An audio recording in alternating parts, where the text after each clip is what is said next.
Welcome to Attention Span Rehab. We're going to be doing another painting today, this time in a nice sparkly green. And it's going to be of an extremely highly requested shape. That's right, hearts! I know you've been waiting so patiently for them, so this is going to be a nice, soothing video, with a little bit of a technique twist. As usual, we start by breaking up the blankness of the page by adding hearts everywhere. I did some big, some small, some medium, some fat, some skinny. They're all going to create different types of shapes as we paint, and it's fun to see the variety and how they will intermingle with each other.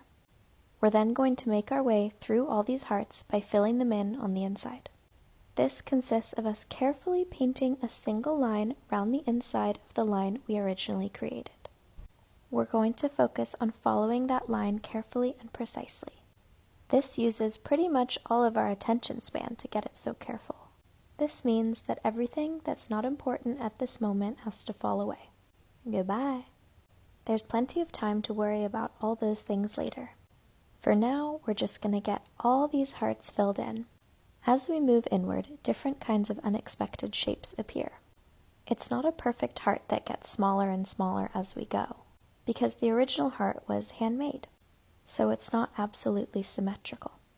This is a great time to remind you of one of my favorite quotes, or sayings, which is that there are no straight lines in nature. I like that phrase because it takes the pressure off of being perfect.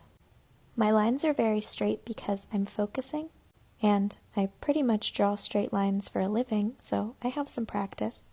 But if you really, really look at them, they're not perfectly straight. And that is absolutely fine. We've been making our way down the page and filling in all the hearts. I think this little one is my favorite. It's the perfect mixture of chunky and cute. We are now on to our final heart, and once it's done, we will have completed phase 2 of the drawing. Phase 1 was drawing our original lines, which was the outlines of the hearts. Phase 2 is filling them in entirely, and phase 3 is filling in the outside, aka all the blank page that's left. But this time, we're going to do that in a slightly different way. Just for a bit of fun, no real reason. Usually, I'll tackle the outside of the page by drawing outlines around the original shapes, which would make the hearts grow out into the paper. But this time, we're going to fill in the outside by drawing lines across the page. In this case, from right to left, starting at the bottom. Once we hit a randomly placed heart, we're going to swallow it with our line. Instead of colliding, our line will then trace around that heart. As we move the lines up the page, we're going to swallow all of the hearts. And we're going to turn this into one big breathing image. This method is quickly going to produce some little pockets, like these triangles. These are going to be a common shape throughout this piece. Keep an eye out for them. We're starting our next line at the closest blank area, which is at the top of this corner heart. We're simply going to make this line by following the shape all the way around. Every time we hit another shape, we're just going to swallow it up and keep going until we get to the very end of the page, the end being the left side. Sometimes I stop a line midway and connect it from the other side. This is because the position I originally had expired. My hand was no longer steady enough to keep the line looking smooth. Kind of like how if you're trying to draw a perfect circle, you can't really go all the way around. And that's fine. The goal isn't to get it all in one line. There's a myriad of goals you can have with this type of painting. My personal goal is to clear my mind and just focus on the exact line that I'm making, and keep harmony within the piece and my brain. We can't forget to get the little triangles. We're now really starting to pick up some momentum when it comes to the biggest shape. I really like how these hearts are looking. Thank you for the suggestion. It's kind of giving Groovy Girls or the 70s. And something else that feels nostalgic but that I'm having a hard time naming. At this section of the painting, we've hit a bit of a tight area. The line wouldn't go through the point of this little heart and the top of the one below it without hitting. So like a pinball, it bounced back up and went over the heart shape, and then down into this little divot and across this big heart here. Again, we've created 2 of those little triangles, so we have to fill them in. In a bit of a rogue way, this kind of feels like snow that's piling up against a window, and you're looking from inside. and seeing the snow level gently rise and be a little bit bumpy. That's how this last line felt anyway. As you can see, we're soon about to hit a big heart in the middle, and a whole new shape will be created. As the main shape or heart blob grows bigger, it feels like an accomplishment, like we're completing a big section of a jigsaw puzzle. And along this journey, we're closing up these little naked areas. The direction this painting goes is up, whereas the direction these Zentangles usually have for me is outward, which is a fun observation. We have now happened to create our first heart pillar. We're just going to keep going around it like usual and see what happens. It looks like the hearts are stacked on top of each other like those balancing stone sculptures people make on the beach. I think creating those sculptures is a form of meditation too. Same but different. Here we're making another cute little triangle as we move around the corner of this big heart. I like to think of my paintbrush and the line that's already down as magnets, with the paintbrush following the curves and expanding the piece outwards. If this Zenangle was a song, it would have to be Body Like a Back Road by Sam Hunt, for a few reasons.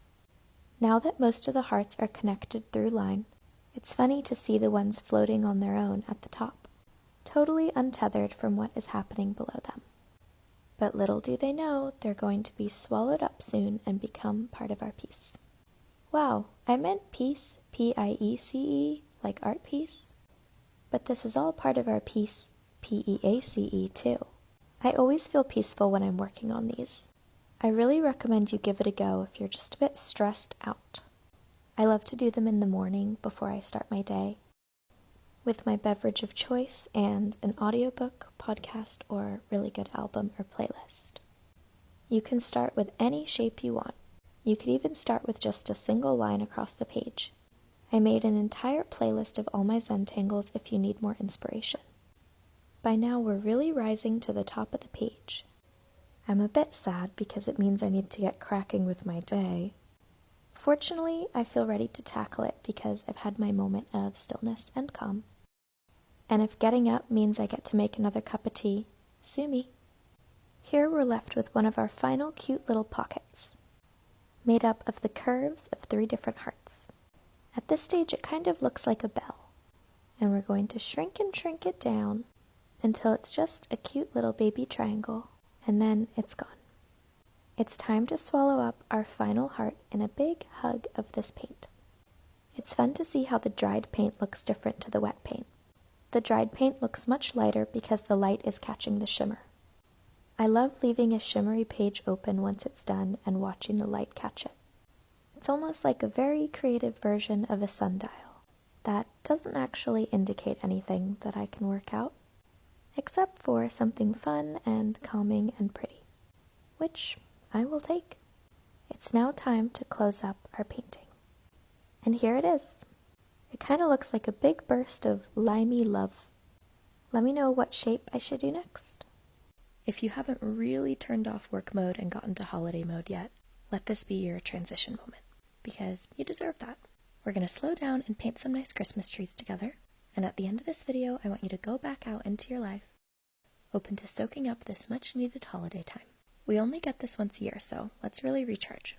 We're starting by breaking up the white of the page by adding these green outlines of Christmas trees. They don't need to be perfect because once the piece is complete, they're going to be swallowed up in all the lines. You'll see.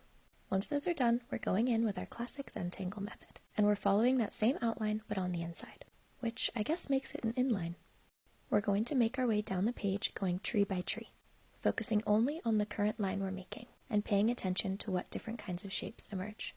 There's definitely going to be some triangles, and right here we have a cool arrow shape happening. Since each tree is hand-drawn, the shapes inside are all going to be different, because they're going to mimic the outline of that tree. When I worry about things not looking perfect and exactly the same, I think about snowflakes.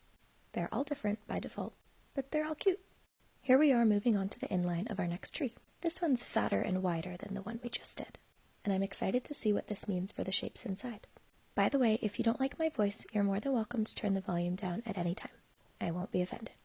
Doing that is actually much quicker than commenting that you don't like my voice, but you do you. We are now working on our second inline. Notice that the previous tree we did only had the width for one all the way round inline, before it started breaking up into smaller pieces. Also notice how we've created a really skinny, funny looking white tree in the center of this one. But we're about to say goodbye to it with yet another set of inlines. I find triangles really satisfying to paint for some reason, so I'm enjoying this a lot. I love the pointiness of the corners, and I love that there can be so many different types of triangles, but that they're all triangles. I'm sure that's a weird thing to say, but it's how I feel. Maybe you get what I mean. We have now completed all the insides of our 6 Christmas trees. I think this pattern here before we do the outlines would look so pretty as Christmas napkins, or wrapping paper or tea towels. I love taking out my Christmas tea towels at this time of year. It makes my kitchen feel comforting. We have now been working on tackling the rest of the page with outlines. We're going to systematically trace around the outline of each tree. Today we're going to go one tree at a time. This means over time the picture is going to grow out from the centers, as opposed to from the top or bottom of the page, which we do sometimes too. When it emerges from the center, it feels cozy and warm to me, and I thought that was a nice holiday feeling that would match these trees. A lot of my reasons for design decisions in these kind of paintings are purely based off what I feel at the time. We're required to make logical and rational decisions very often in life, so not doing that here feels like a break for my brain. And it really soothes me to relish in that when it's happening. Although, ironically, I don't like relish at all. I like my hot dogs with just ketchup. As the trees get bigger and grow outwards with our outlines, they're going to get closer and closer together. Once we're tracing and we hit a new tree, we're simply going to swallow it up with the current line we're working on. Imagine the current line we're working on is a road, and you're the car driving down it. Roads naturally have curves, so we're just going to follow them around. When we hit an obstacle, we're not going to freak out. We're just going to paint around it. Similarly, if TikTok gets banned, God forbid, we are not going to panic. We might cry, but that's another story. I heard you, and yesterday I created a YouTube. It's Lizzie Phoenix, and we're going to pivot over there the same way the lines pivot when they hit a new shape. I know you've said you want longer versions of these videos, so that's where you'll find extended cuts. The extended cut of these trees is posted there already. I am not a professional by any means, so please bear with me as I get the hang of it. But go subscribe. I love to see that the shape of these trees all coming together have created an upside-down tree, which we are currently working on the inline for. It's funny how once you've done enough outlines, you start doing inlines, since these little shape pockets are created, and we start to work on filling them in. I don't know how to explain it, but the upside-down tree we just saw kind of looks like it would be in The Emperor's New Groove. To me, that's quite an angular movie, visually. But now it's almost gone, which is exciting, but a bit sad. But it's okay, there's plenty more for us to paint. We have also, by chance, made an upside-down half Christmas tree, divided from the top to the bottom. As the inlines go, this negative shape is going to transform into something else, along with every negative shape that we create. Let me know what it looks like to you. One of my favorite things about art is that it can have so many different interpretations. I love how two people can see the same thing totally differently. I love even more when you can then see what the other person sees, and not be mad at them about it, and try and prove that your shape is the more legit shape. Two truths can be true, and I always feel like more perspective is a good thing. This little bit at the top looks like an upside-down bird to me, with a beak and spiky feathers on the back of his head. He is very cute, but we're going to close him out as we expand the trees and move throughout our painting. This section can be seen as the green expanding outwards, or as the white shrinking. I don't think either is wrong, it kind of just depends on your perspective. Here we have a bit of a bumpy triangle, which I really like. I think it makes a nice pattern and it's meditative to complete. This here looks like the longest, straightest line we'll have in this piece. In completing it, the green is starting to encroach on this blank corner. Let's pay attention to where I dip my brush, for example, right there. You know when I dip it because the pigment gets more concentrated, aka darker green. I always start with a fresh brush stroke at the top. It fades out after that first curve, and I re-up at the first real corner. And now we've made a baby triangle, which we'll fill in, as we shrink this larger triangle over here. The curves were created because I followed the line before exactly, and naturally it had some divots. Continuing to follow the divots closely is what makes the painting feel alive at the end, because all the lines seem to be breathing at the same time. Here we are at another upside-down Christmas tree.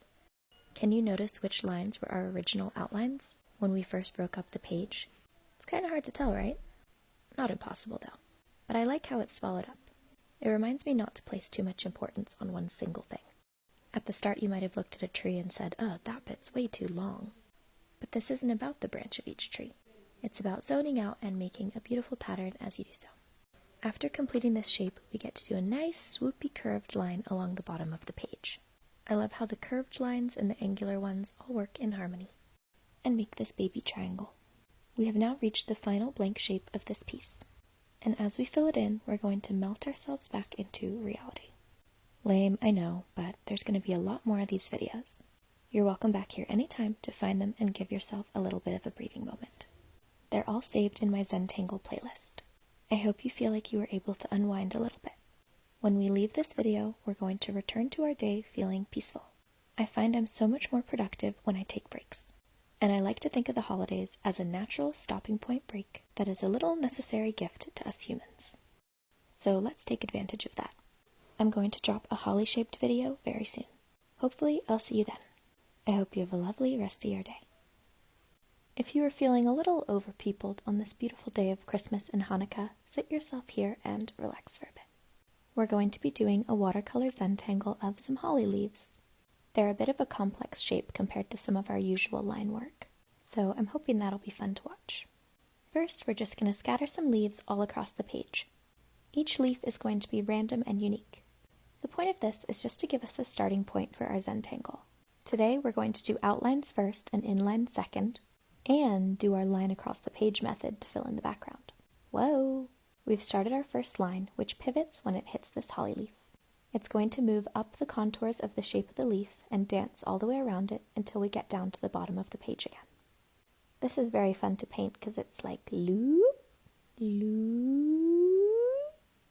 Notice how the paintbrush made different effects on the ends of the original holly leaf. Some have a flat edge and some were pointy. This is just caused by the angle of my brush at the time. With more layers, we can see this leads to square tips and some more pointy tips like this one right here. Just an observation. We're going to continue filling up the background of the page with lines rising from left to right. As they come in contact with the holly leaf, they're going to swallow them up, and it's all going to become a big shape. I tried to film this one with some moody holiday lighting, but I don't know if I'm about it. I don't know about the shadows that it casts. But it's okay, we're just going to keep focusing on meandering our way around these spiky holly leaves. Look how the edges on this one go pointy, flat, medium. What's this one going to be? Oh, a pointy. The negative shapes left by this pattern are going to start to become really interesting, and I can't wait to see how they unfold. As they come up, let's play a game of what is this shape? Imagination playtime.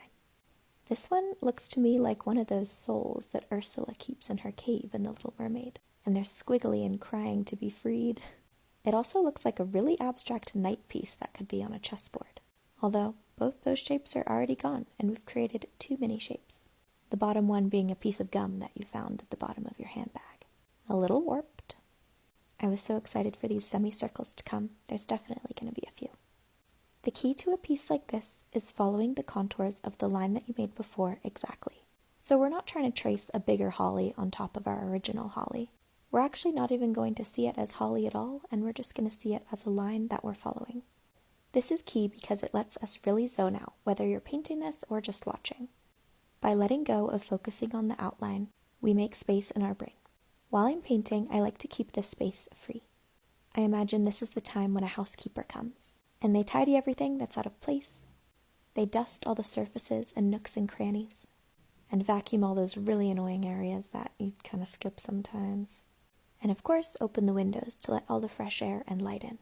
Think of it like a little refresh. Then, when you return to your brain after the exercise, it's a much more tranquil and clean place to hang out. Naturally, the mess and dust are going to build up again over time.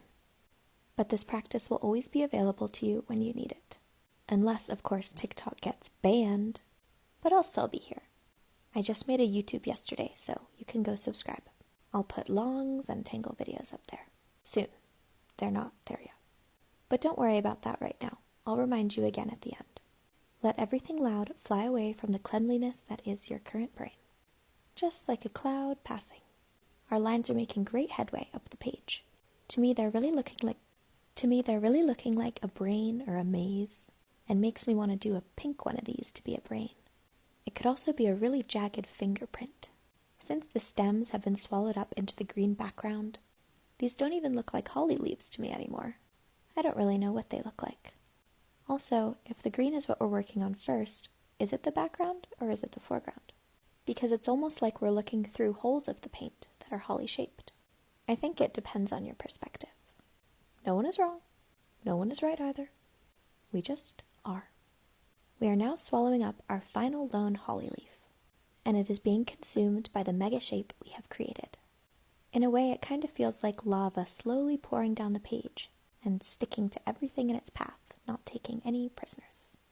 If you're wondering why the lines kind of jump and skip to an area, it's because the shadow from my cool holiday lighting was in the way. Sorry about that. The little negative space we're working on now kind of looks like a baby seahorse. Seahorses are my 6th favorite animal, and I especially like the baby ones because they're so tiny and they have these little big tummies. I just want to hold them in my hand in a puddle and watch them float. But goodbye, seahorse. We're now onto the edge corner of the page, tracing around this holly shape. I am currently in Mexico City for Christmas, visiting my family. I've never spent Christmas here before, and it's so cozy. I am made up of about 70% quesadilla at this point, and I am thrilled about it. I've seen so many pretty colors, and my family here is huge, so I love seeing them all. I don't know a lick of Spanish beyond me gusta hamburguesa, and some necessary swear words, so it's a lot of me nodding and laughing along. But honestly, that works well for me, because if you haven't noticed, I really like to just observe. These bumps here look like a nice cloud. I know you want me to do a cloud, and I promise I'll do them soon. I want to do them in the blue section.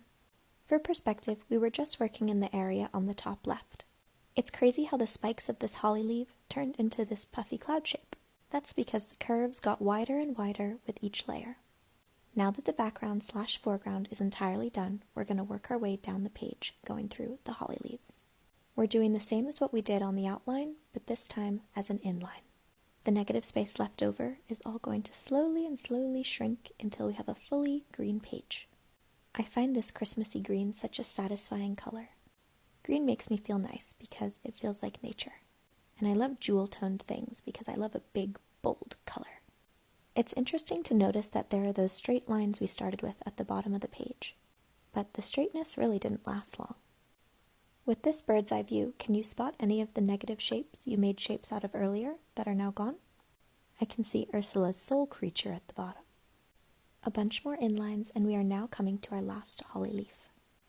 I hope this video gave you some space to exhale and maybe some inspiration to do your own Zentangles. You can use any material, and if a big page feels daunting, give it a go on a post-it note. I feel like I always get a cool post-it note in my stocking. We're going to be doing something really different in the next Zenangle video. It's going to be our last true green until we move on to turquoises and aquas. Goodbye to these cute little diamond last men standing. Here's your promised reminder to go subscribe to my early days YouTube. It's in my bio. And I hope you have a wonderful rest of this really special day. Can't wait to see you soon. If you're looking for something debatably juicy to fold the laundry or brush your teeth or whatever it is too, I'm glad you're here. Today we're going to do our Zenangle in a bit of a different way. I'm going to take you along every step of this journey as we navigate how subtle changes can make a big difference. We're starting with this squiggly line across the page, using a Princeton Round No. 5 brush. I usually use a No. 2 brush, so this is very exciting. I've never tangled with this size before, so we're going to be working out how that looks together. We're adding a second squiggly line so we can really break up the page. Right off the bat, this is going to give us loads of little nooks and crannies to paint in. Actually, nooks and crannies sounds angular to me, and this is definitely a rounded Zenangle, but I don't have a replacement term. Parmesan, I'm recording. These nice two squiggly lines we've made from left to right have divided the paper into 3 sections, top, middle, and bottom. And as you can see, we're starting by filling in the top section.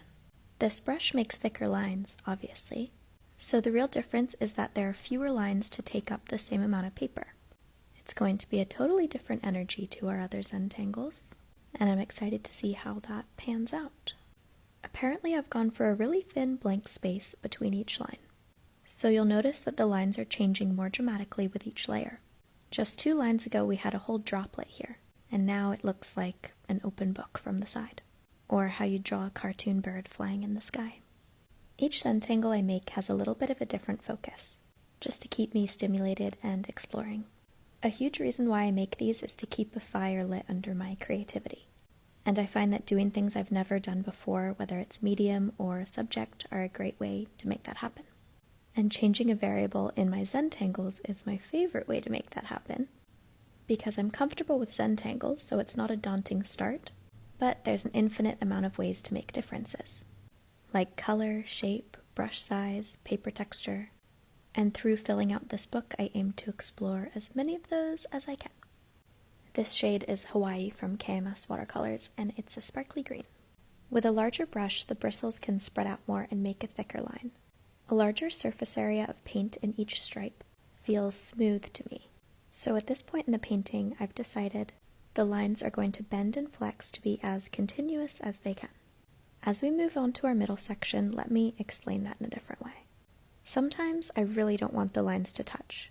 Other times I don't mind if they loop into each other when crawling into a negative space, like what's happening right here. My hand gets out the way soon, sorry.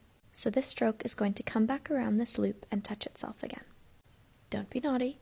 Because of this touching, we created an upside down teardrop at the top and a little point at the bottom. In this piece, we're not going to be fussed about line consistency. Sometimes that's something I really focus on.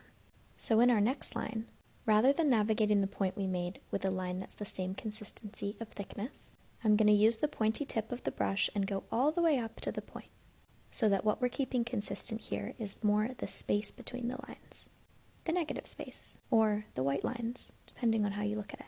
As each line changes so fast and makes a new path for the line below it, there are so many opportunities for this to happen. In this little finger we got sticking up, I'm going to go back and fill it in with the thin part of my brush. Had we not been focusing on the white lines, I would have said, that's way too thin for this brush, I'm just going to leave it blank. Every decision we make like this changes the piece in some way. That makes me think, one day I should do a piece like this where there's different sections, and in each section a different decision is made. It could be cool to see them side by side, and seeing how much one small decision can affect the piece.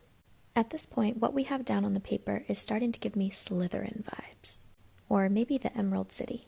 I wish you could see the sparkles, but I don't really think you can. Here's a great example of how we're doing this piece differently. I'm using the tip of my brush to fill in the edges of this line as it squeezes through little bits.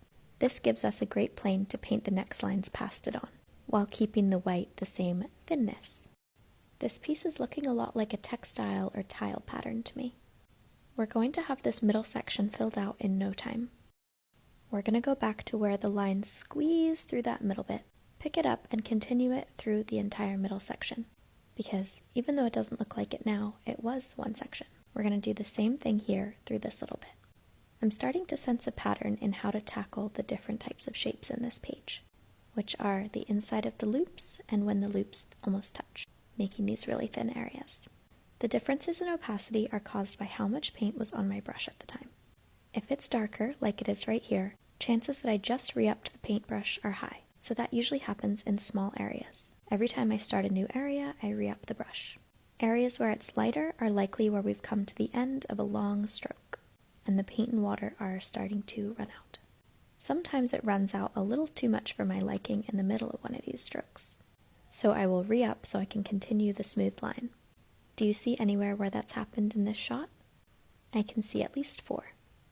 Where and when I pick up paint and re-up the brush is another variable that I sometimes pay attention to. But not this time. Here I just want the lines as smooth as I can make them. You might notice that this negative space diamond shape we have in the middle has cropped up a few times in this piece. I guess that happens when the loops come together. They're fun to fill in because I get to be really precise with the corners and use all angles of this brush. If you weren't on my live at the start of December, you would have missed the really squiggly green page at the start of this video. I really liked that one, so this is a very similar shape, just with less squiggles because the larger brush squiggles take up more space. We are now working on looping around section 3, and as we get to the end, it's kind of like getting to the end of 2024. It seems as though every time I open my phone, someone is telling me how I can make 2025 better. And I very much appreciate the motivation, but I have got to say it feels like a lot of pressure. In 2024, I went through a lot of really bad things.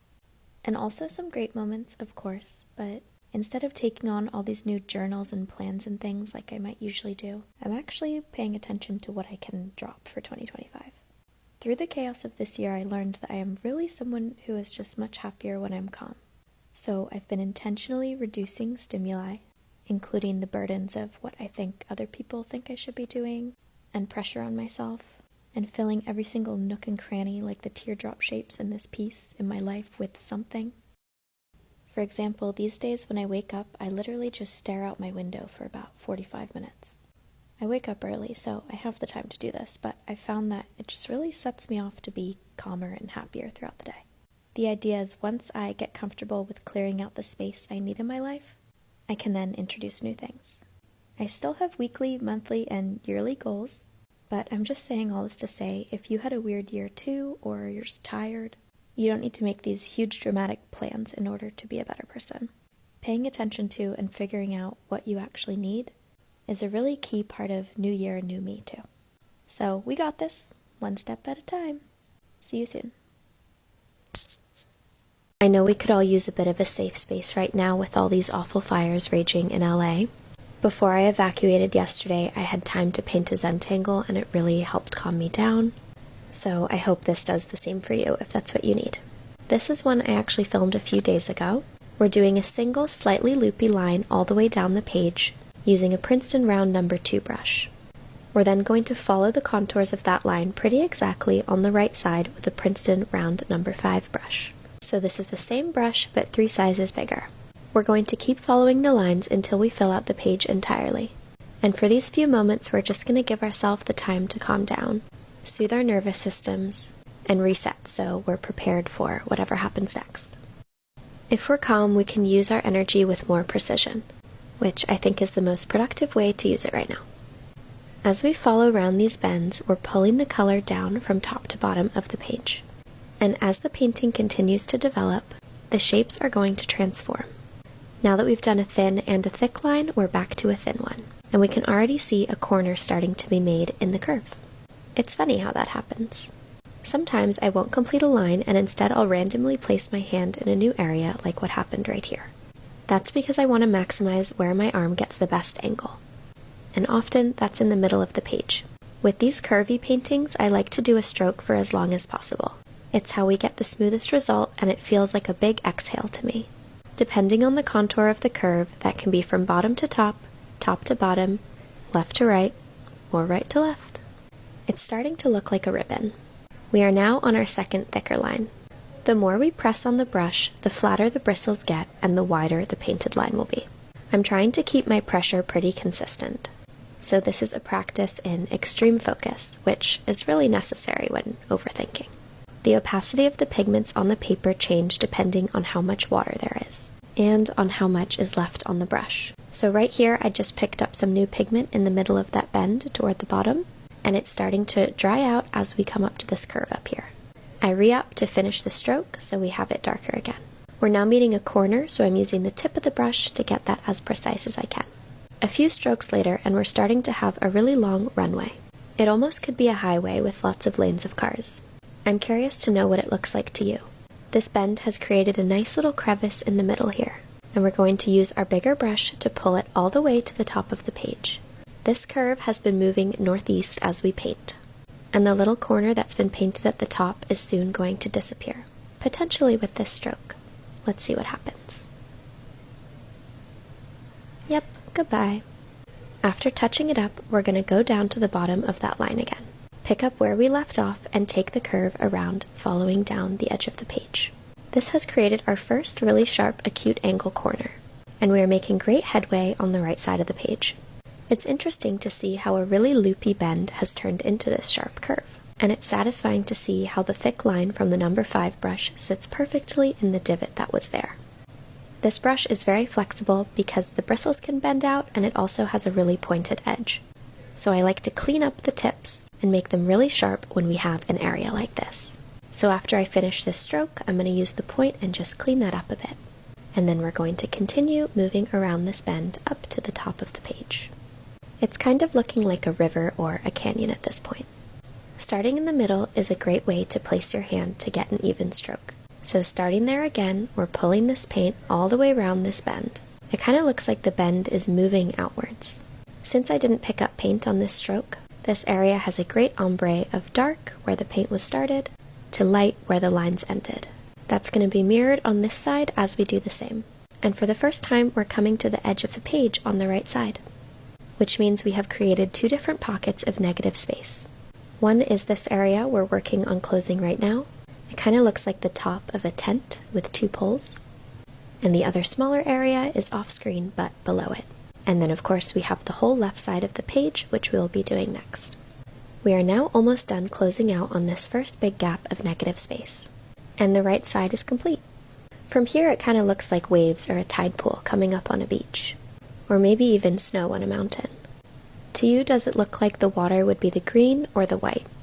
It's hard for me to tell, honestly. I think either could be true. I like the way the pigment is randomly collected in some areas of the painted section, and some are more pale.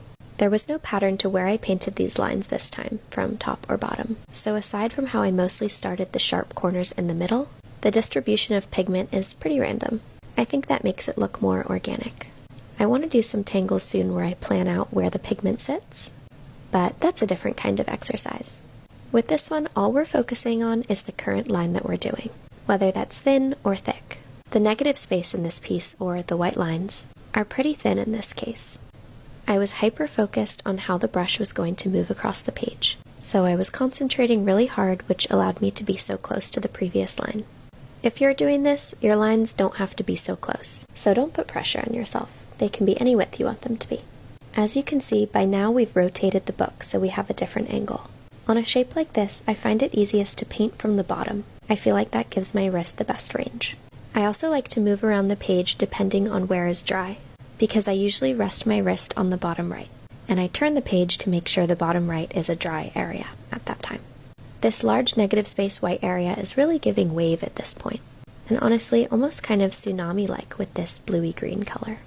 We have just a couple more greens after this, and then we're going to be moving into the turquoise. I'd love to know what you'd like to see in the turquoise section. We'll for sure be doing waves, teardrops, some more hearts, maybe fish and spirals. I'm also open to some crazy suggestions, something we haven't done yet. To me, the different pieces really have different energies. Ones that start as a single line, like this one did, top to bottom or side to side, feel calmer than ones that have a lot of lines, like the holly leaves or the Christmas trees or the stars. No one is better than another. There are just different moods. I like having all these pieces contained in my Zenangle book because it allows me to flip through the moods. We are now closing in on our final negative space of this piece. As this comes to a close, I hope that you are feeling calmer.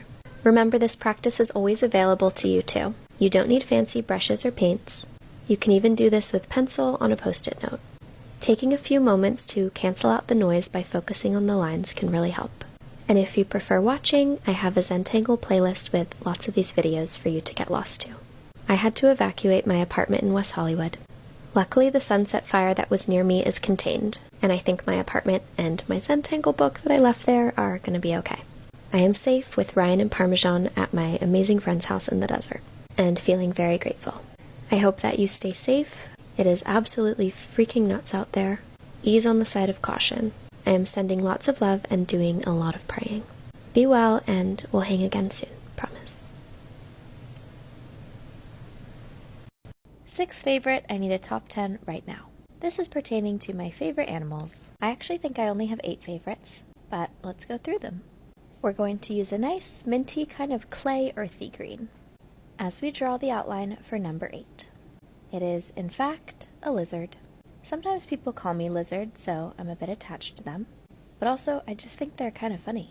They're always slinking around, but more in an energetic than a creepy way. I know a lot of people don't like them, but I'm definitely not a lot of people.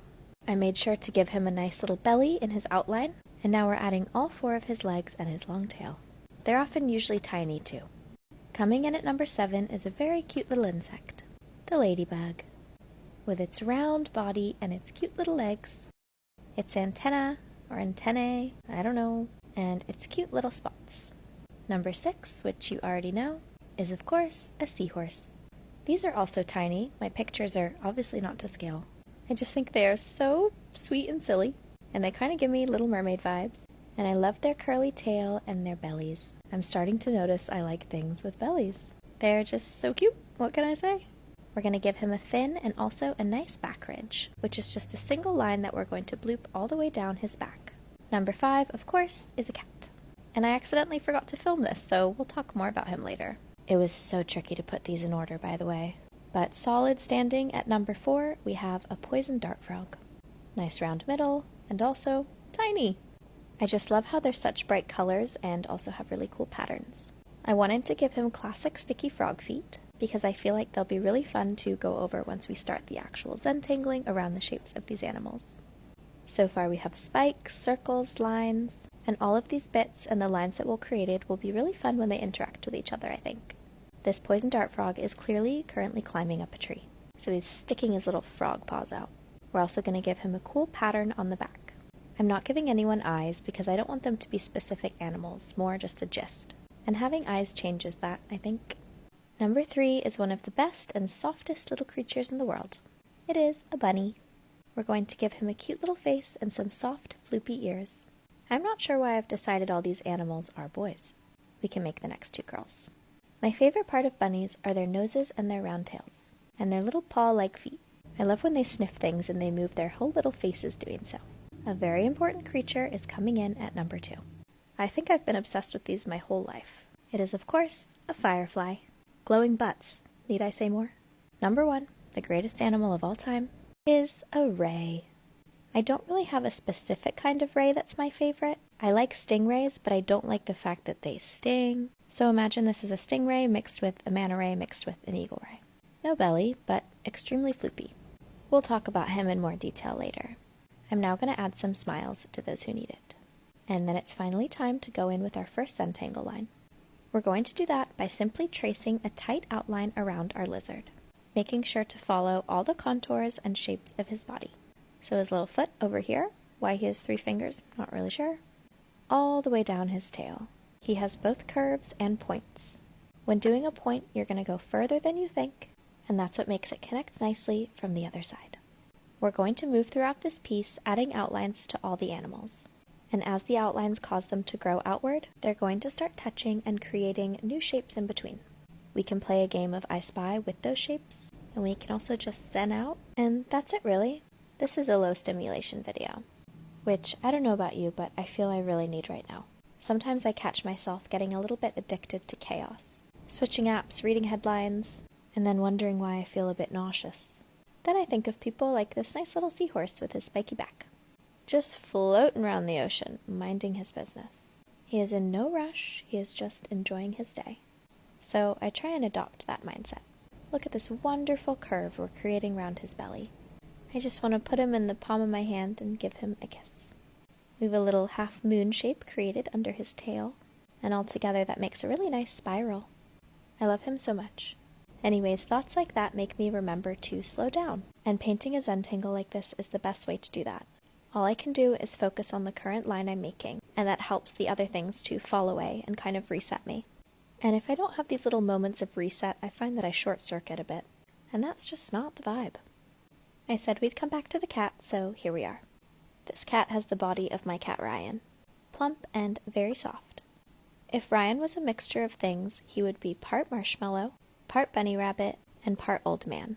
I know that's extremely rogue, but if you met him, you'd understand. He's the best. I know you're going to ask about Parmesan. She would be part lemur, part lizard, and part soup dumpling. As we complete our first negative space, I think of how much I love paws. P-A-W-S and P-A-U-S-E. I need both those things every day, I would say. Here we are going round the sticky bits of the poison dart frog's feet. I was looking forward to this part. The original shape had so many little bits sticking out, and as soon as we give it the first Zentangle line, it starts to look more like a mitten or a glove. I love watching the shapes transform as the layers grow outwards. We're simply going to continue dancing the line around him until it all connects. Once we do this all the way around each animal, we'll start on our second layer. I feel like at this point in the video, it's me and the real ones. We had a lot of company at the start. We probably lost many of them when I said my 8th favorite animal was a mini lizard. A few more are currently flying over this to get to the end to see how it turns out. But if you're listening right now, you have a great attention span, And maybe you like things that are a little different. I like that too. So I'm happy you're here with me as I tell the internet about my 8 favorite animals and then draw lines around them. Honestly, at this point, I am having the best time. We are now doing our second line round the poison dart frog. I started with him because it felt the most right. I also like painting a lot in the middle and watching it grow outwards. I can't decide if I should also be Zentangling the inside of the animals. I've never left the inside of some shapes blank before in this book, so maybe I'll do that for variety, but I'm interested to know what you think. Let me know if I should tangle them too or leave them as is. We are now working on a little area of negative space, and we're simply slowly going to fill it in by creating an inline directly inspired by the outline, until that space completely disappears, and then we move on to our next animal, which I have now decided is the lizard. As we move this line across his leg and up his tail, it's going to move along and touch the poison dart frog, creating our first major closed-off area, which we're now going to spend some time filling in. When Zentangling and our line comes to an obstacle, we simply pivot around and find the new flow. This is what develops the piece so organically, and what takes the thinking out of the whole process. Beyond communicating the shape of the animals at the start, where the lines go from this point on don't matter. So we're going to lollop around each curve and divot, sneak up into the points, close out the mini negative spaces, and watch what kinds of areas emerge. I like how the legs of the ladybug have kind of turned into just a wavy line. Because there's so many shapes that have all come together, this piece feels more jittery than, for example, my previous one, which started out as one single line. The quantity of lines and the directions of the piece is what gives them different energies, as well as the different colors, of course. I think it's so interesting to see how things turn out. Sometimes I have an idea of what that'll be like, but I never know exactly and for sure. And I love to give myself a little bit of mystery to look forward to. Good mystery, that is. There are a lot of unknowns in life right now. Ryan Parmesan and I have now evacuated to San Diego. We are safe, and so is my apartment from the LA fires, and will be here until further notice. Please drop any wrecks, particularly for coffee. Thank you. We are now closing up the final negative spaces, and I love this set of long lines created by the tail in contrast to the busier areas, like the waves of the seahorse's back ridge in the bottom left. The big round shapes of the bunny are kind of bunny-like to me. I like how each animal has a different feeling around it. If you like painting with me, don't forget to subscribe to my YouTube. I'll be posting on there and Instagram when TikTok goes away. Hopefully it comes back soon. Come on, Mr. Beast. I hope in the meantime that everyone stays as safe as can be. My heart goes out so much to everyone who has lost their homes and their communities, and if I think about it too much, I will cry. So I'm going to channel that into some painting soon. We are closing out on this funny shape that kind of instantly reminds me of the slug lady from Monsters, Inc. Kind of bent over. Maybe she's in a rush to bring someone their paperwork.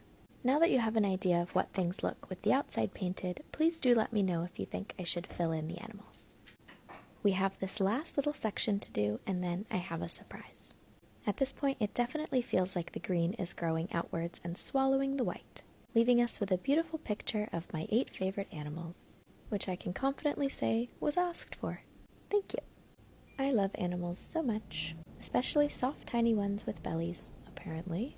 Here's the surprise, a glowing butt on our firefly. Enjoy this final menagerie of Zentangled animals. See ya! If you're looking for a soothing, juicy background video, you've found it. We're going to be doing a watercolor Zentangle in this turquoise shade, in the shape of little fish, which we've never done before. Using my favorite number 2 round brush, we're simply going to draw a few fish shapes all across the page, in a really simple outline format. It doesn't really matter where they go. Imagine the page is the great big ocean, and they're swimming around wherever they feel like it. So they're going in all directions, and they're also all different sizes. This is going to give the final piece some variety. But since they're similarly shaped, it also is going to have a bit of a pattern effect. So there really isn't much pressure at all on how exactly each fish looks. Soon, we're not even going to remember which ones the original lines were, which is kind of the point, getting lost in the piece and the process, finding the zone, some call it. Now that the fish are all over our page, we're on to phase 2, which is creating our first layer of Zentangles. Going fish by fish, we're simply going to paint some inlines around the original shape, effectively tracing the line that's already there. Now that we're in phase 2, the shape of the fish really doesn't matter. We're not trying to create smaller fish within the original one. We're just trying to trace the lines as precisely as we can. This gives our brains a healthy and low stimulation distraction. The word distraction can have a negative connotation, but I don't mean it like that. We're just taking a break from our otherwise busy day. Or we're unwinding and getting into night mode. Or you're folding laundry or doing some task that could really use a companion. Whatever it is, we can't be on all the time. Or we short-circuit. Bad. It takes way longer to recover from a short-circuiting than it takes to just chill out sometimes. So I'm happy you're here taking the time for yourself as we paint these fish together. As you can see, we've now moved on to another fish, filling in the inlines one by one. As we do them, it gets to a point where the body and the tail separate. We're then going to go in on these sections piece by piece, filling in the almond shape of the fish body, and then the kind of crescent triangle shape of the tail. Each tail is slightly different, so the shapes inside will also be different. Pay attention to those as we go. Here we are doing one of our tiniest fish on the page. The size of the fish completely determines how many inlines we need to completely fill it in. That's another reason why it's fun to have a variety. We've now moved on to phase 3, the outlines. We're going to do exactly what we did on the inside, but this time tracing around the outside of the fish. Soon that original line is going to be totally lost. This color is giving a nice Caribbean ocean.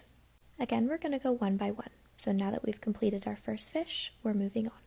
It's really important to remember that we're not trying to create a bigger fish on the outside of our original fish. What we need to do is forget the original line is even a fish in the first place. Our sole focus is on following the line and expanding the shape. So if there's a little wobble or a bump in the line, we're going to move around it on our next line.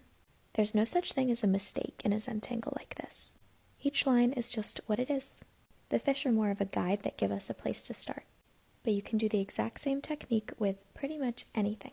We've done single lines, circles, triangles, other animals, diamonds, squiggles, words, anything. There are also multiple ways to do the Zenangle itself. We started by doing the insides of the fish, but you can always start with doing the outside and the inside second. I have loads of other techniques in this playlist if you want more inspo. We're now on our final first layer outside line.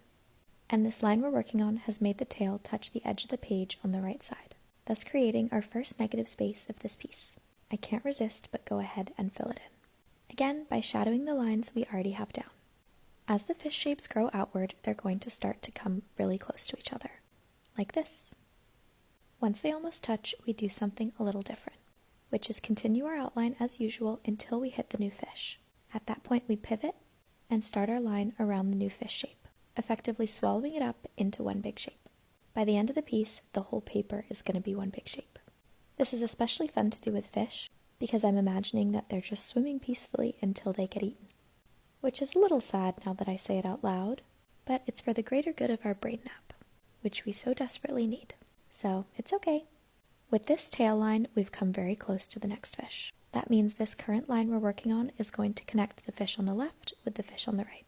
And if we were to stretch out this current line we're working on, I think it would be our longest one yet in this piece. Kinda like an intestine in a non-gross way.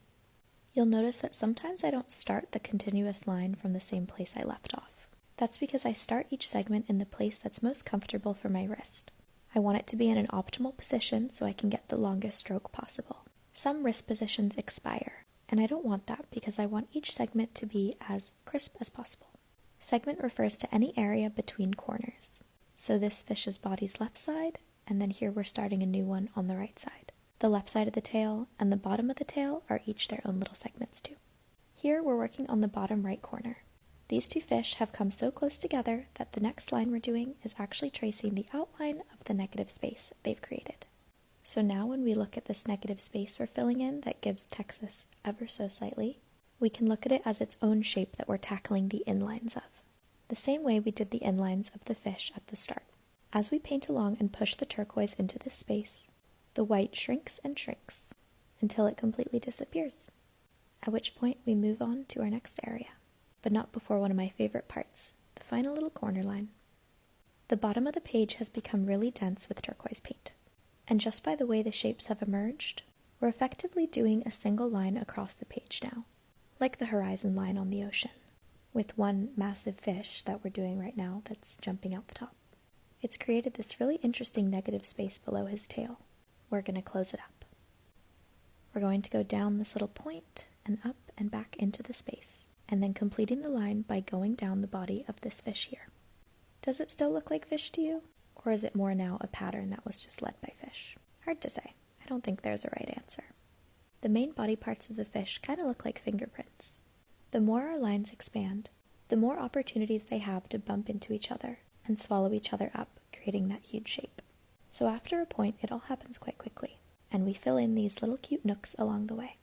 This middle area isn't really big enough to fill in, so I just did a small mark in the widest part. I know it's going to annoy someone I didn't do the whole thing, but as creator of this piece, that was my final decision. If I went all the way down that shape, the line would have been too thin and it would have looked off compared to the rest of the piece. Sometimes it can be hard to make those calls because it kind of could go either way. Sometimes I just like to add a point to the shape, like I'm about to do right here. I like how that looks if it's connected to another line, so it really depends on the situation. There's no formula for this. We now have another large negative space, and this current line is the border for making it its own new shape, like we did before.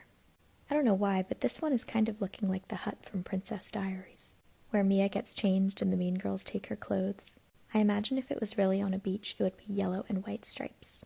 Anyways, as we tackle this negative space as its own shape, each inline causes it to shrink. Notice again how I'm not trying to draw a smaller version of the beach hut, or I guess it's a tent. I'm just trying to follow the contours of the lines until it disappears. Most of our page is now turquoise, and as those lines rise toward the top, we're going to get some kind of fun shapes. There's so many mini activities to do within a Zenangle, one of them being looking for the organic shapes that emerge. This one here is totally a shark fin, which is very scary if you're a turquoise little fish in the Caribbean Sea of paint. Luckily for them, it's also going to disappear very soon. If you've made it all this way, that's super impressive. Congrats on choosing a low stimulation video. Your attention span is probably so relieved. It probably feels like it was just given a little massage at the spa. And who doesn't love a massage at the spa? My grandma actually really didn't like massages, but she's the only person I know. As we work on our final corner, we see there's a tiny little negative space left on the page. So naturally, we have to go and fill that in. Our final leftover shape is kind of like an M. I've noticed M's emerge a lot when I do Zentangles. They happen anytime a point, like the tip of the fish, meets a straight line, like the edge of the page. With lines, it's going to split up into two triangles. And with more lines, both triangles will completely disappear. Bye, page. Here's how the final piece looks. It's hard to tell through the phone, but this paint is actually lightly shimmery. Kind of gives fish scales. It was so fun to paint together again. Bye. Welcome back to Attention Span Rehab. This evening, we'll be doing another watercolor Zenangle painting. We have finally made our way out of the greens and have moved into the turquoises. This is going to be a nice soothing video for you to chill out to and get lost in the zone for a little bit. As you can see, we're starting by breaking up the blankness of the page by drawing some waves. And this is clearly quite a rambunctious ocean. I had lots of requests for waves, so that was the first thing I wanted to do when we got to this kind of color. Kind of like how we do shapes all over the page when we're doing an inside and outside type of Zenangle, we're putting waves randomly and in different shapes all over the place. I'm hoping that when we get to the end, it'll look like layers of waves breaking on the beach, but we'll see how we go. All these swoops and crevices are going to make such different shapes, and it's really fun to see how they intermingle with each other. We're for sure not going to be doing the same line twice. We've now moved on to the next part of the painting. We're going to use the original lines as guides for the Zenangle. So we're no longer focusing on making wave shapes. Instead, we're just focusing on following the lines we've already made. So there's no intention for them to turn out like waves as well. The way I think about it is that they were just a starting point. I like having different starting points with each Zenangle, because the piece can organically become what it's meant to become, and that makes it harder to compare. Comparison is the thief of joy. We are carefully following each line bit by bit as closely as we can. This is going to build the painting out across the page. Following each line as carefully and precisely as we can uses a lot of our attention and focus. This means the non-important thoughts that are also in our brain have got to go. And also that we get a break from those thoughts that are important but are taking up too much prime real estate in our heads. Think about watching a video like this or doing a Zenangle yourself as going on a quick walk around the block just to get some fresh air, but for the mind. It almost always helps and also solves a lot of problems. I find I short circuit sometimes, so they're really necessary, those walks. If you're thinking about something right now that isn't this moment, it is not invited here. Let it fall away. We have plenty of time to worry about it later. Right now, we're just vibing and getting swooped up in these nice waves. As we move along, we're starting to make a bunch of different shapes inside our squiggles. Up here on the left kind of looks like a chameleon with a curled tail. And this shape as a whole kind of looks like it would be nice in Mulan. Maybe it's Mushu's friend or something. Since these two lines of waves connected with the curve that's at the top, and was also on the left if the page was oriented right, it's created one big shape that we're now doing the inside for. Once that's done, we're going to move along and do the outside. As this shape closes in, it makes the new shapes. And each line in making this happen starts at the bottom left and ends at the bottom right here. Until we get to these little micro-negative spaces, like this guy, which is its own area. This one kind of looks like a flying carpet, or it did until it closed out. Anyways, the way I Zenangle, if something is part of the same original line, I don't mind it touching. It actually often has to swoop back into itself to get through tight areas.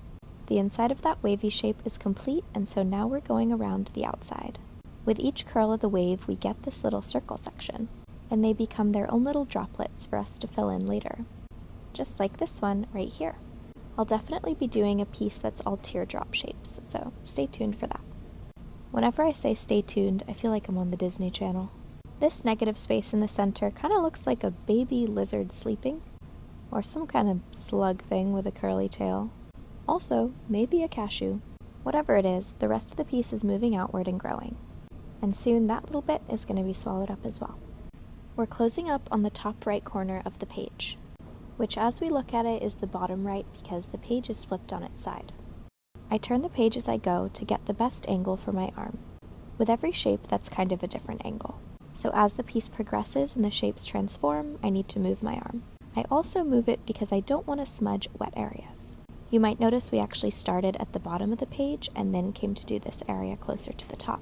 I'm trying to maximize drawing time. So once we finish this and go down to the bottom, that area will be dry, and I can paint without the risk of smudging what I've done before. Watercolor takes about 2 to 10 minutes to dry, depending on how wet it was. We're now closing up our little plankton shape, and with a blank space like this, I often like to use the tip of my brush to draw out what it would be. It's so squeezed in there that the flat of the brush isn't always going to work. Now that those two sections are complete, we're moving on to the bottom 3. So far, it's looking very swirly, and I like it. I think this negative space in the middle that's kind of like a yin-yang is going to be cool. If you notice my brush jumping around a little, that's because in some sections, my hand is right below the camera and covers the line. So I cut those out because it's not really that fun to see, is it? Now we're on to this middle shape that I was very excited to do. It kind of looks like an elf slipper. I love this kind of painting because it has quite a trippy orientation. Ignoring the fact that my book has a cover for just a moment, there isn't really a proper top or bottom to this piece. I quite like conveying that feeling in a lot of my works. It's kind of like beauty in the eye of the beholder, but correctness in the eye of the beholder. So what might be the top for me is the bottom for you. And I like that both those things can be true. And it's funny watching people try and argue that they're right in that situation. Because by definition, you can't be. So you're arguing for what? It's giving compensation. On its side, this wave looks like a bit of an ear. This is why I love perspective. I never saw that before. But turn the piece on its side and we have a new image. I'm going to treat this section, so from the ear on the left to this line I'm doing on the right, as its own shape.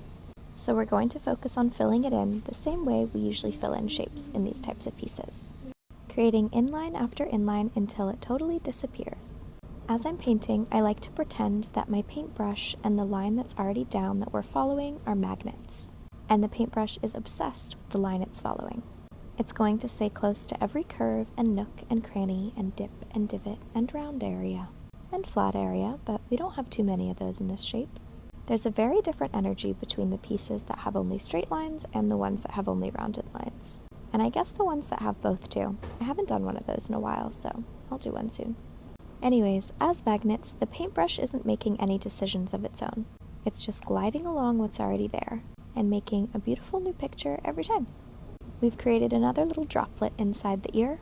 If you're new here, hello, and I've got to tell you, this isn't my regular lighting. I evacuated from San Diego to LA because of the fires. I'm safe and so is my house, but the air is not, so I'm staying with a friend here, and I'm currently on her roof. having a great time painting outside, but we are in shadow. But we're gonna make it work. And now we have come to the last negative space of our wave painting. It kinda looks like that part of a violin or a cello. I don't know the name, sorry. I used to play the viola though, until I failed grade 1 and my mom made me quit. I'm fine. Gave me more time to be in the art studio. We all have different strengths, I've come to realize. With this current line, we're dividing up our last negative space into 2 areas. This long swirly bit at the bottom, and the more angular upside down slug kind of shape at the top. We're going to turn the page now to get a better angle. When I have a long area like this line, I like to do it sideways. I feel I can get the best gesture this way. If you're new to Zentangles, I'd suggest starting with a shape that has lots of corners. They're natural points for you to stop, reassess where your arm is, and change any position that could have expired. And it's not too much pressure to get the line straight because there is always this natural stopping point. Also, I like my line straight because I am me, but they don't have to be straight. You can do a wiggly one and then make your next line based off those wiggles, and then you get a super wiggly one. It's all for fun. It's all just a bit of fun and nothing even really matters. Let me know what kind of shapes you'd like to see next in this turquoise section. I'll be doing some here and some on YouTube. See you there. It's time for a little reset on the brain. So sit back and relax. Tonight we're doing some turquoise ovals.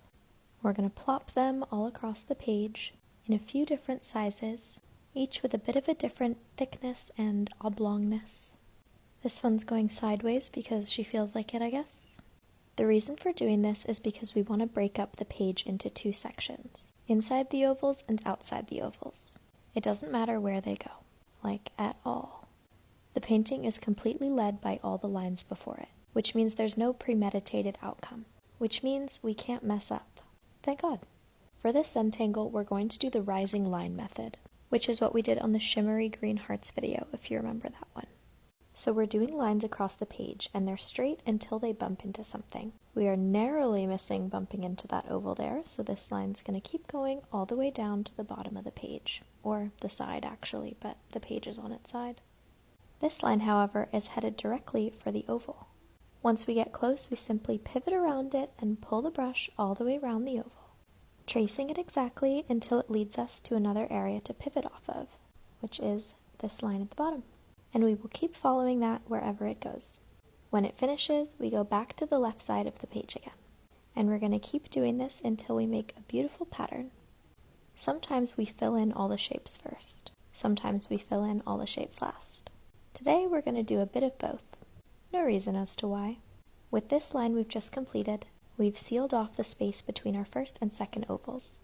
That means in our next line, which is happening right now, it's going to go around the first oval we've been going around, in addition to the second one up there.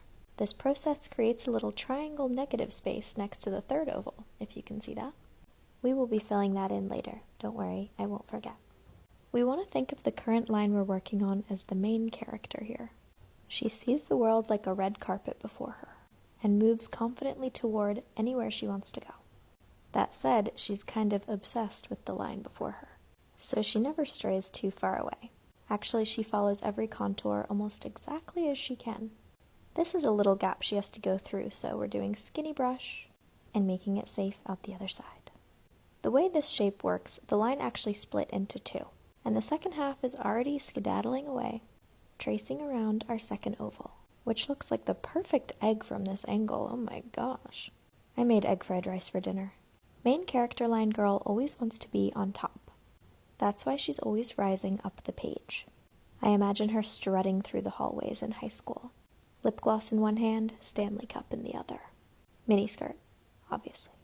Always keeping us on our toes, main character line has decided it's time to go in on this egg-shaped oval. So we're doing exactly what we do on the outside, but on the inside, creating inlines that mimic the shape of the oval.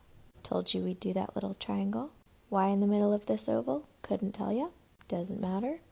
With a lot of precision and stability, we are closing up on this oval. The pattern is giving summers in Mykonos, and the smaller oval is suddenly looking irresistible. Skinny brush. So we had to fill her in. While we're here, we're also going to fill in this current oval which has kind of turned into a rounded edge square. Lizzie, a rounded edge square is a circle. No, this is definitely a rounded edge square. I know someone's gonna know what I mean. As we move inwards, it's actually becoming more and more round, and more oval, just like its brothers and sisters across the page. Now that these three shapes are complete, main character line is back at it again. She's going to go over the top of this pile of shapes, making her way from the left to the right of the page, ensuring she seeps into every little corner, like right here, as we go. She's really doing her best to shadow every little angle from the lines below, so any wobbles and waves will be reflected in the current line. This is all part of the no premeditated outcome thing. Tiny motions in our lines are impossible to predict. That is, of course, unless you're doing them on purpose, but I'm not. We move around them with our brush just like water flowing over some rocks on the beach. Because of that, the shape of the painting will transform depending on how they are. And our sole intention is to ride those waves. I'm not sure why all these ocean analogies are coming up. Maybe the turquoise color is seeping into my visual brain. It's giving tropical sea. If you tilt your head to the right, these three shapes look like the eyes and beak of a weary bird. I feel you, bird. I'm tired. As we rose, we hit the next oval on our page, and this little triangle with one small way in and out was created. Beginning inside the triangle to get the crispest corner, we took our line out to the left. We're then going to do the same thing on the other side, moving smoothly around this oval to extend our line as much to the right as possible. Main character line is pretty lost in the sauce at this time, but remember, every line we've been doing has in fact been a line from left to right across the page horizontally. Let's quickly just connect this triangle again at the bottom. Doing that has solidified the line we just made as one that goes across the page. Now that we've absorbed this big sideways oval, she is going to get filled in. I quite like drawing ovals. The lack of corners feels soft and reassuring. Yet it's not as high pressure as a circle. By definition, circles are kind of symmetrical, aka perfect. But ovals, while symmetrical as well, are allowed to be a bit more blobby, and that is something we can use to our advantage while rolling round the edge and connecting it. The lines have been rising and rising, and this funny negative space shape was created against three ovals that kept expanding outwards. And we are going to fill it in line by line. It has two pretty spiky corners. It looks like a volcano right now. It's funny how we started with a page that was completely round, just lots of ovals, and in walk all these corners. That's just something which is interesting to take the time to notice as we paint this piece. A little sailboat on the sea. We have made great progress and really risen toward the top of the page. The current main line looks like we're tracing a prickly pear cactus. I really like prickly pears and find myself drawing them a lot actually, now that I think about it. Usually more intentionally than right now. By this point in the piece there are lots of different segments to play with, most of which are convex shapes, like what we're painting right now. Then we also have a bunch of rogue shapes, which are kind of jagged and hold up the spaces between our ovals.